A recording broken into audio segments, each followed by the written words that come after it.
Teosófica, mas talvez o meu enfoque seja em Damodar. Essa é a capa de um livro, Damodar e os Pioneiros do Movimento Teosófico, né? Foi compilado e comentado por Sven Eek. E esse livro nós não temos ainda traduzido, mas um grupo de voluntários está traduzindo alguns capítulos, que ele é um livro muito extenso, tem umas 700 páginas. Então a gente está traduzindo alguns capítulos para fazer mais ou menos uma história. Então a Carlota traduziu 2 capítulos, eu traduzi 2. Se alguém tiver aqui depois quiser participar desse mutirão, né? Nenhum é tradutor profissional. O Eduardo Barcelos, lá de Cataguases, Minas Gerais, também traduziu 2. Se eu me esquecer de alguém, enfim, nós estamos traduzindo e é algo muito rico. E eu sempre gostei de história da Sociedade Teosófica. Então aqui, por exemplo, nós temos as folhas de um velho diário, que é o registro do coronel, o diário do coronel Walcott, né? Old Diary Leaves, e foi editado pela Sociedade Teosófica. O primeiro volume acabou de sair, vocês devem ter recebido nas suas lojas, né? Isso aqui é a primeira parte do diário, quando eles estão em Nova York. Aqui eles vão para a Índia, e esse é o relato da vivência deles na Índia. Os 2 livros foram traduzidos pelo Herbert. Esse foi editado pela Sociedade Teosófica e esse 2 não. Foi uma outra editora que fez a edição. Então, para quem gosta de história, nós temos aqui, de uma maneira muito viva, o coronel Walcott narrando todas as suas experiências. Evidentemente, nós estávamos conversando hoje, eu e o Marcelo, sobre a ótica que cada um tem da história. Então, aqui eu vou mostrar para vocês outros livros aqui de história. Cada um aborda a percepção do autor, evidentemente. E o leitor, quer dizer, no caso o pesquisador, ele também tem seu lado, mas ele tem que lutar muito para não tomar esse lado, para ele tentar ver a coisa de uma maneira mais impessoal possível. E aí nós vamos descobrindo que cada um tem o seu enfoque e tem também o seu lado, a sua tendência, né? Às vezes um autor é mais objetivo, ele apenas descreve os fatos sem nenhum comentário. Por exemplo, esse aqui foi uma doação do Elias Paiva, né, que ele doou os quadros, doou vários livros aqui para a Sociedade Teosófica, ele é de Goiânia, se mudou para cá, mas voltou para Goiânia até vender o apartamento dele para voltar no ano que vem para cá, né? Então esse livro aqui também é muito interessante, não sei se vocês conhecem, Josephine Hanson, uma história curta da Sociedade Teosófica. Então a Josephine, ela é uma compiladora. Então ela vai fazer uma pesquisa enorme em vários livros de história da Sociedade Teosófica e fazer o registro dela, o mais impessoal possível. Quando você lê outro livro, por exemplo, esse livro aqui me chegou às mãos através do Rafael, que morou em Londres, comprou esse livro lá. Ernest Wood. Is this Theosophy? É isso, teosofia? O Rafael trouxe esse livro no dia que ele falou aqui sobre os 7 raios, que é um livro, não sei se o mais impactante, o mais importante, que o Ernest Wood tem vários livros sobre yoga, meditação, mas os 7 raios virou um clássico da literatura teosófica. Eu acho que foi o primeiro livro sobre os raios que foi publicado. E o Ernest Wood, nesse livro, ele conta como é que nasceu como nasceu o livro Os 7 Raios. Ele vai contar coisas aqui que a Josephine fala assim: Annie Besant resolveu que a revista O Teosofista fosse publicada nos Estados Unidos a partir de agora. Um ano depois, Annie Besant disse: não, a revista O Teosofista vai ser publicada novamente em Adyar. O Ernest Wood conviveu, não sei se é familiar esse nome para vocês de alguma maneira, mas essa história desse livro é fantástica, porque ele conviveu durante décadas com Annie Besant e Leadbeater em Adyar. Ele é um grande admirador dos dois, mas não deixa de apontar certas características, certas evidências ou certas percepções dele, que ele não julgava as mais corretas ou adequadas. Então ele diz por que a Nibesa mudou para os Estados Unidos e por que depois que voltou para adiar o teosofista. Então isso é muito interessante. Nesse livro aqui, eu fiquei pensando em fazer uma pergunta antes de começar essa fala. Você vai me deixar curioso ou vai me dizer? Tem que ler, não tem que comprar.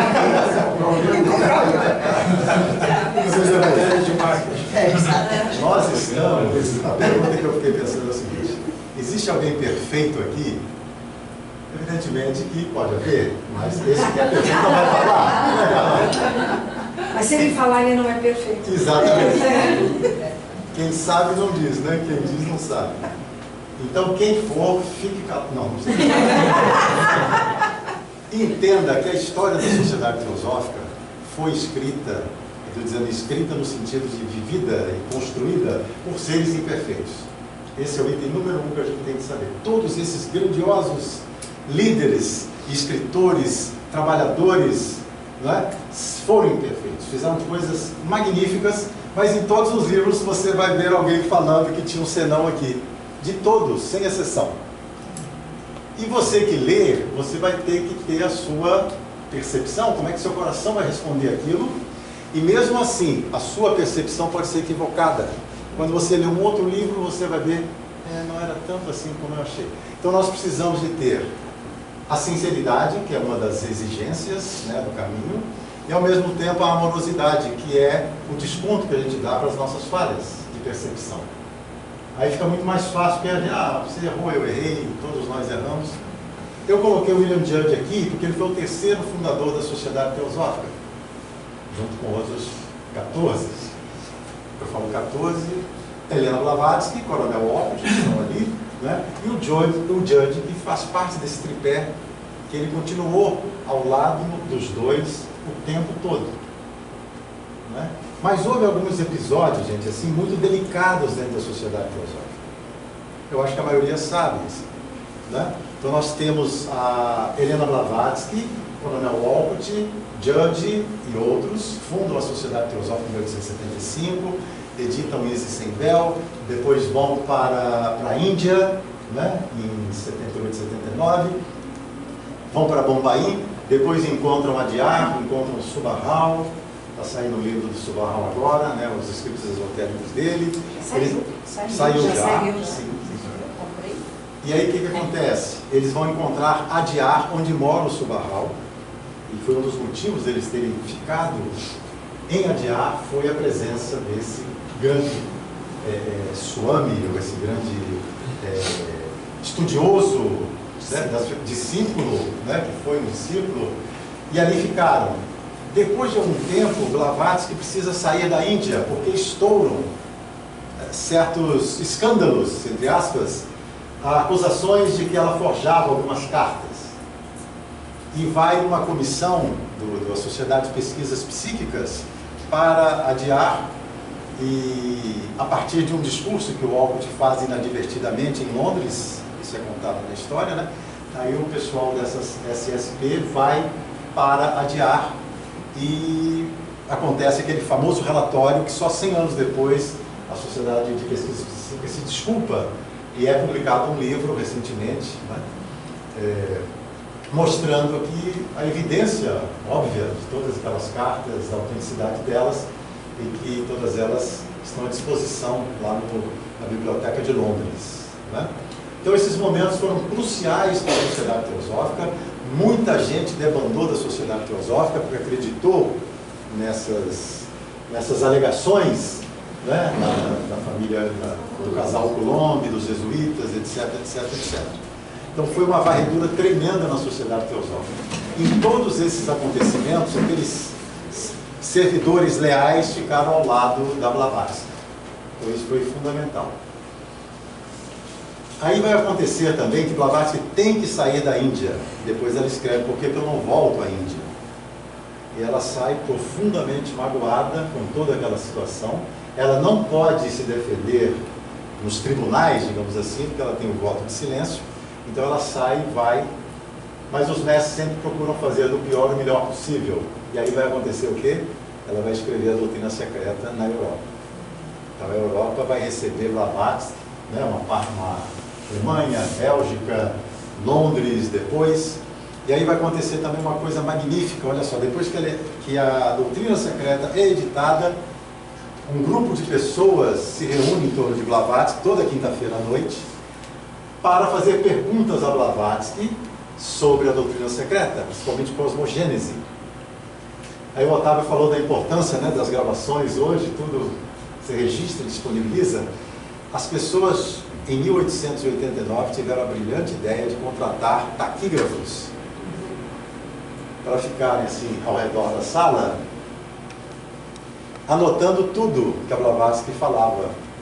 E isso ficou registrado, né, nas famosas atas da loja Blavatsky, Transactions of the Blavatsky Lodge, que a editora Teosófica vai lançar agora. Mês que vem já vai sair isso. Então nós vamos ter a oportunidade de participar desses encontros com Blavatsky, digamos assim. Mas aí acontece uma coisa mais extraordinária ainda, que isso é um fragmento editado, as atas são um fragmento. Essa que foi publicada agora é um fragmento. Alguns anos depois, ou não sei quantas décadas depois, uma das pessoas que participavam desse grupo guardou as atas completas. Então, essa que vai sair agora tem 100 e poucas páginas, e é um pequeno tesouro. 4 primeiras instâncias. 4 primeiras instâncias. Esse outro material que foi descoberto recentemente, o Michael Gomes, lá dos Estados Unidos, foi o encarregado de fazer a compilação, escrever o prefácio, tem 700 páginas. Que bom. Magnífico, não é? Tudo traduzido. Tudo traduzido, É. já está em Portugal, deve sair no final do ano que vem, e por Portugal.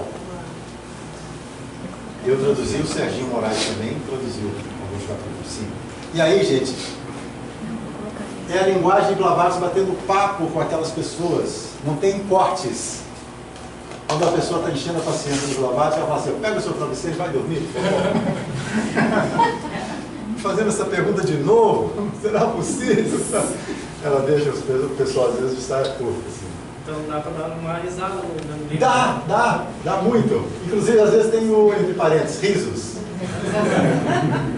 A pessoa que registrou, né? Coloca isso.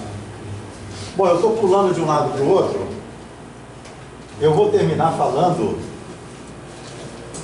do diálogo de Judge com Damodar. William Judge com Damodar, daqui a pouquinho. Uma troca de cartas entre eles, que é uma preciosidade. Mas antes eu vou falar desse livro aqui. Todos já conheceram de vista?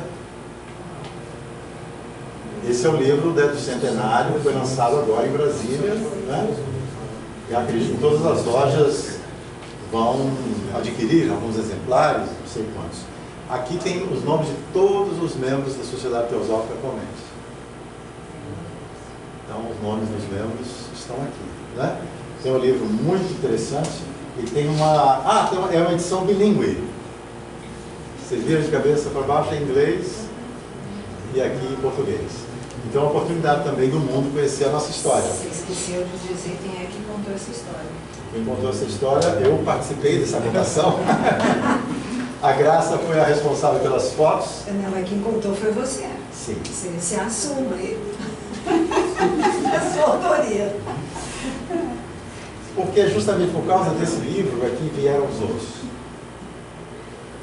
E o Marcelo participou também, fazendo um trabalho muito interessante aqui no final. É a relação de todas as lojas e guetes do Brasil, por ordem alfabética, por ordem de fundação, né? E é um trabalho magnífico.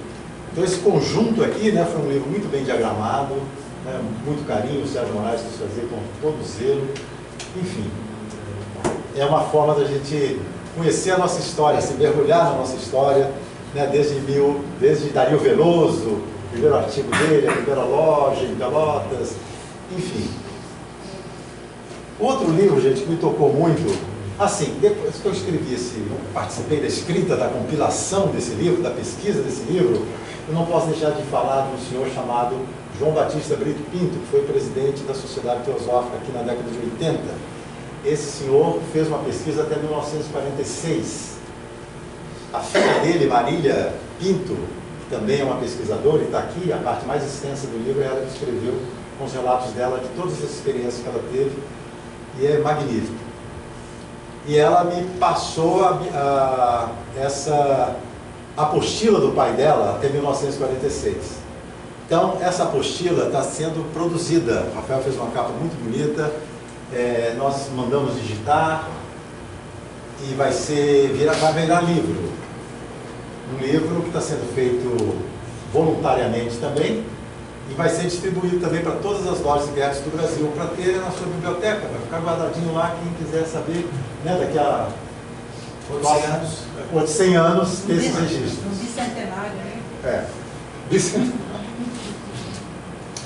Uma outra parte, gente, que também, você vê, as coisas vão chegando. Outro dia, no grupo de estudos aqui, da doutrina secreta, uma senhora falou assim: olha, eu estou lendo a autobiografia inacabada da Alice Bailey.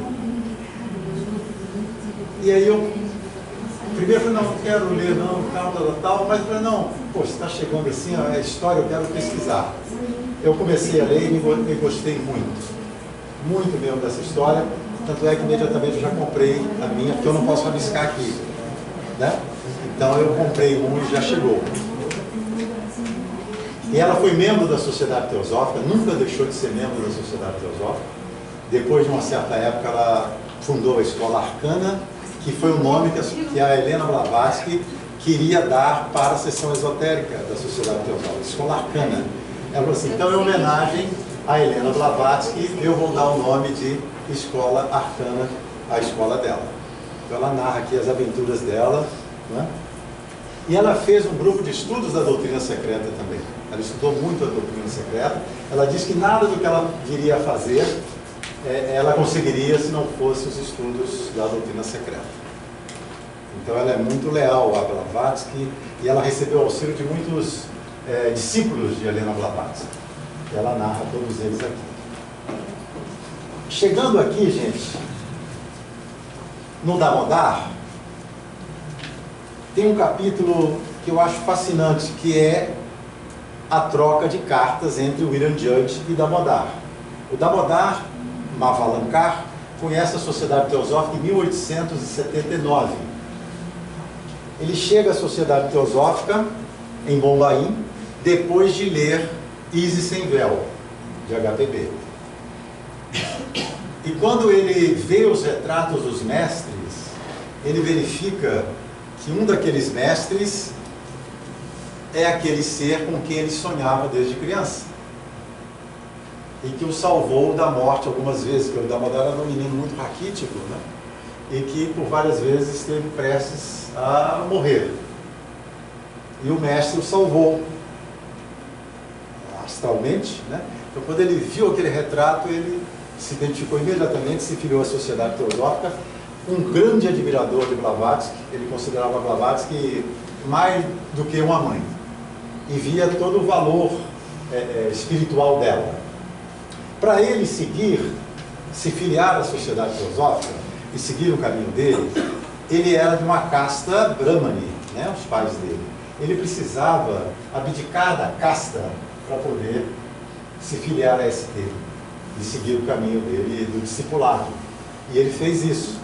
Os pais não gostaram, a família não gostou e foi contra, né, essa atitude, mas ele estava plenamente consciente de que era isso que ele queria, né, e teve benefícios tremendos.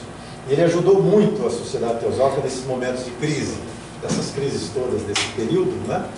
Ele foi fundamental para defender ali. Ele editou também a revista Teosofista. E o Judge estava nos Estados Unidos. E o Judge, ele parecia que ele tinha um karma assim, muito forte, que o impedia de se dedicar mais à Sociedade Teosófica do que ele gostaria. Então ele tinha a família dele, por exemplo, a esposa dele, ele morava com a esposa, com os pais da esposa, os irmãos, toda aquela família. Ele é de origem irlandesa, mas o pai foi jovem, ele tinha acho que 10 anos ou mais ou menos isso, quando ele foi para os Estados Unidos, ele virou praticamente um cidadão americano. Assim como Blavatsky também viria a se tornar cidadão americano. O Judge não conseguia, então, se dedicar tão intensamente à sociedade, porque ele tinha que ganhar o seu sustento também. E ele queria, de toda forma, estar mais junto a Blavatsky. Tem uma hora que Blavatsky está escrevendo a doutrina e fala assim: Judge, vem nos Estados Unidos, fica comigo aqui um tempo. Não sei se nesse momento ela estava na Alemanha ou em Londres. E o Judge se lamentou depois de não ter ido, no caso com Blavatsky. Eles aprendiam muito. O Judge fala que eles varavam a madrugada lá em Nova York. Vinham os mestres, né, através de Blavatsky, e davam aulas para eles ali. E o Damodar tinha essa mesma experiência lá na Índia. Ele relata muito disso aqui. Aqui então as dificuldades de Judge para seguir a senda. É justamente isso. O Judge era advogado. E ele viajou uma época para a Venezuela, uma mina de prata na Venezuela. Ele foi enviado para lá, né, pelo escritório, para lá na mineração ver se ele ganhava um dinheiro. Ele falava: pô, eu preciso ganhar algum dinheiro, porque minha vida é só pagar a conta, é difícil chegar no fim do mês, aquele negócio todo. É igual a sua, né? E ele escreve lá da Venezuela, né, falando: puxa, eu estou aqui, que coisa terrível, mas eu tenho que ganhar o meu sustento. Né? Você vê a luta dessas pessoas. Conselhos de Judge para Damodar: não fazer a busca sozinho. Isso é muito interessante também, porque muitos de nós às vezes quer fazer a busca sozinho. E ele diz assim: posso ver facilmente que, se seu objetivo é de se tornar um dos eleitos, você deve permanecer junto à HPB. Seja como for, você encontrará nela uma amiga fiel. E como ela diz, sozinho você poderia ficar maluco, pois verdadeiramente a grande ciência não é aquela que um homem pode facilmente estudar sozinho. Né? Isso o Otávio ressaltou muito, essa importância do estudo em grupo, como é que isso nos ajuda, né, de uma forma notável.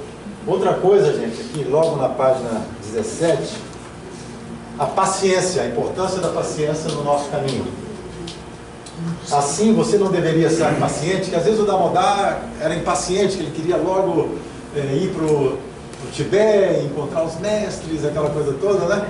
E o Judge fala: poxa, você está aí no melhor dos mundos, você está com HPB, com o Coronel Walker, você pode aprender todo dia, eu estou aqui. Na Venezuela. Maduro, me enche a paciência.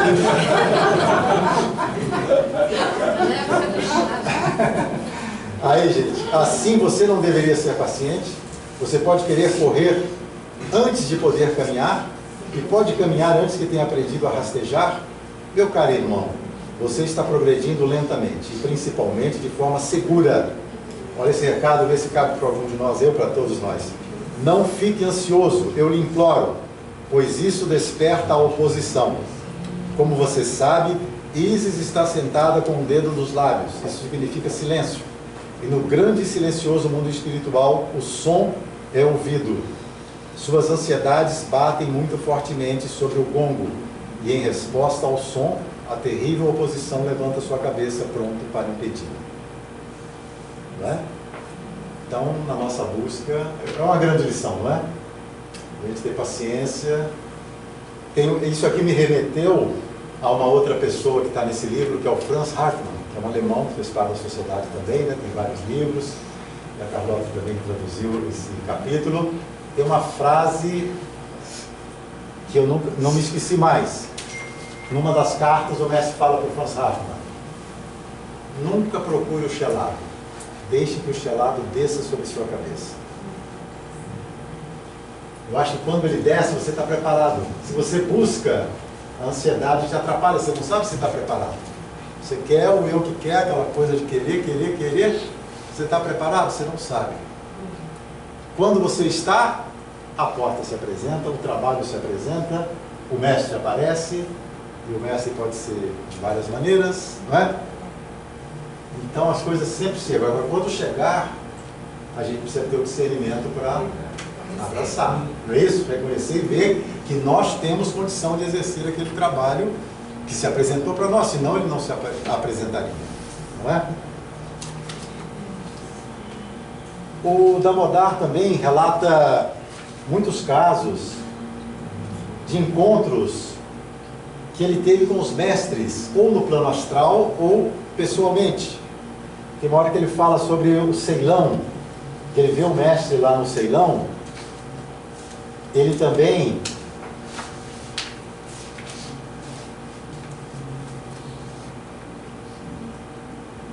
sentou-se próximo e fiquei de pé em frente a eles. Estivemos lá por aproximadamente meia hora. Mostraram-me uma parte do lugar, quão agradável ele é. E dentro desse local ele tem uma espécie de quarto pequeno, onde o corpo fica quando o espírito sai. Que lugar delicioso e encantador. Que agradável perfume de rosas e de várias espécies de flores. Se me fosse permitido, gostaria de visitar esse lugar novamente, se eu fosse ao Ceilão uma outra vez. A meia hora tinha terminado e a hora que deixamos o local estava próxima. O mestre do lugar, cujo nome não sei, colocou sua mão abençoada sobre minha cabeça. E fomos embora novamente. Voltamos para perto da porta do quarto, onde eu iria dormir. E ele subitamente desapareceu de lá. E seguindo o exemplo dele, como um verdadeiro discípulo, eu também irei desaparecer agora abruptamente até a próxima carta. E depois ele vai relatar uma outra visita do mestre. Ele diz assim: que noite agradável foi aquela, falando de várias coisas com relação ao conhecimento e à filosofia por quase meia hora. Aqueles foram os momentos mais felizes de minha vida. E tem uma hora, gente, que ele está visitando também o lugar onde iria acontecer a iniciação. Ele vê o templo onde iria acontecer a iniciação. Ele descreve, né? Ele fica deslumbrado com aquilo. E quando ele acorda, ele fala: pô, será que é um sonho? Aí cai um bilhete no nariz dele. Não foi um sonho. E ele fala que poderia, tudo isso que aconteceu com ele, daria um caderno, se ele fosse contar para o Judge, né? Ele fala, daria um caderno. Algumas cartas se perderam, porque às vezes a pessoa achava que não tinha essa noção histórica, e achava que eram coisas muito pessoais que não interessavam outras pessoas conhecerem, né? Bom, deixa eu ver mais o que eu posso falar. Foi um sonho, Judge. Ah, sim. Aqui vai ter uma carta que o Judge escreve para o Damodar, dizendo que ele não consegue ver o mestre. Ele gostaria de receber uma visita e tal, ele não consegue. Ele lamenta isso, né? E o Coronel Olcott vai usar essa carta tempos depois, quando a Blavatsky morre. Aí muda toda a atmosfera, né, da Sociedade Teosófica, depois de 2 anos, começa a haver atritos.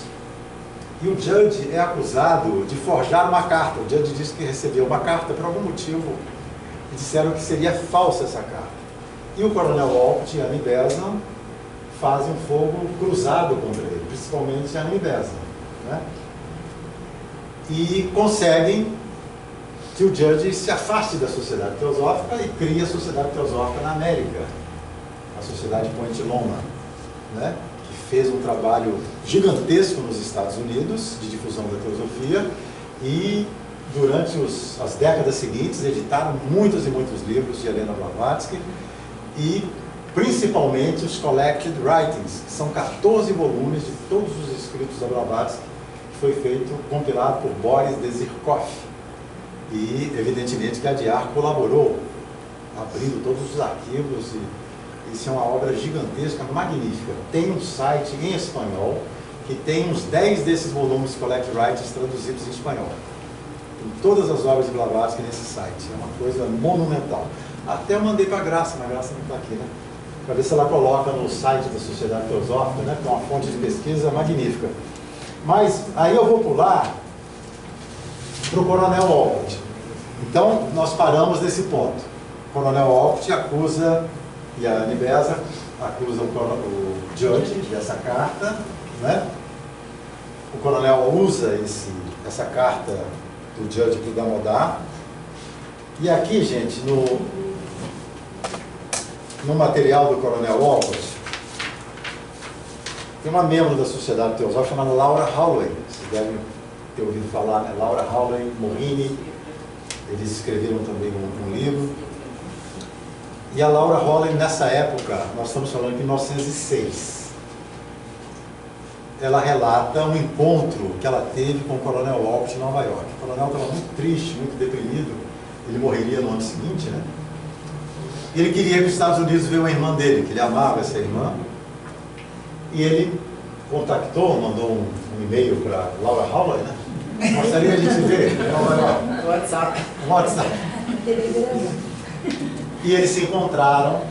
E a Laura, eu vou ler uns trechos aqui para você ver que coisa emocionante esse encontro. A Laura que traduziu, né, Carla? Muito, muito bonito.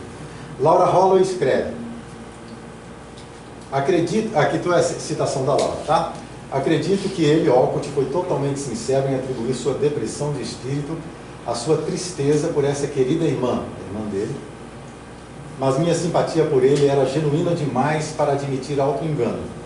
Eu percebi que a solidão e saudades de casa foram os fatores principais no caso dele. E também havia enfermidades físicas, e também lembranças de outros rostos agora ausentes. Tive bastante certeza disso quando ele falava de Madame Blavatsky, que ele repetidamente caracterizava como sua querida velha amiga, que se tinha ido antes dele. Se eu me emocionar aqui, está por conta do docinho, né? Dela, ele falou como alguém de que ele foi privado, não apenas de sua presença, mas do seu prestígio.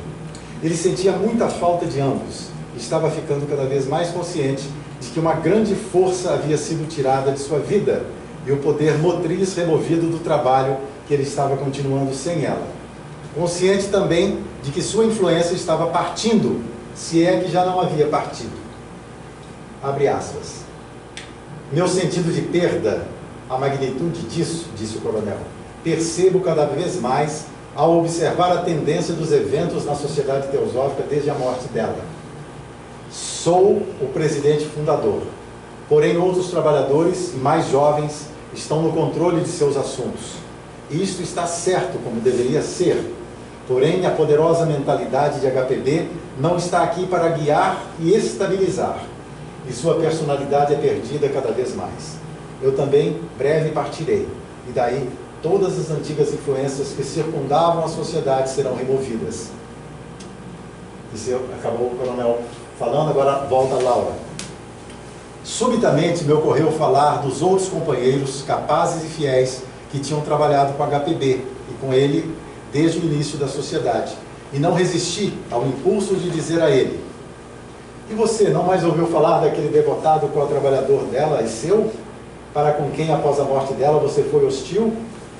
Ele está indelevelmente associado a vocês dois em minha mente. Você não lamenta por ele, aquele querido amigo de tempos atrás? Aí o coronel disse: você está falando de Judge? Lentamente respondeu: sim, dele. Aí o coronel falou: sim, sim, eu sei como você se sente com relação a ele, sempre sentiu. Aí o coronel Olcott segura a mão da Laura, deu uma olhada no rosto dela antes de responder de uma maneira suave e impressionante. Aprendemos muito e superamos muito. E eu vivi muito e aprendi mais, em especial com relação a Judge. Agora sei, e vai confortá-lo ouvir isso, eu prejudiquei Judge, não intencionalmente ou por malícia, todavia fiz isso e o lamento. E o coronel continua: que todos somos por passar momentos dessa breve vida nossa em contendas, em acusações. Eu gostaria de poder apagá-las, todas elas completamente da minha mente. Anos atrás, continuou Olcott, referindo-se a HPB, conversamos sobre a morte. Eu disse a ela que eu seria o primeiro a ir, que ela viveria até os 100 anos.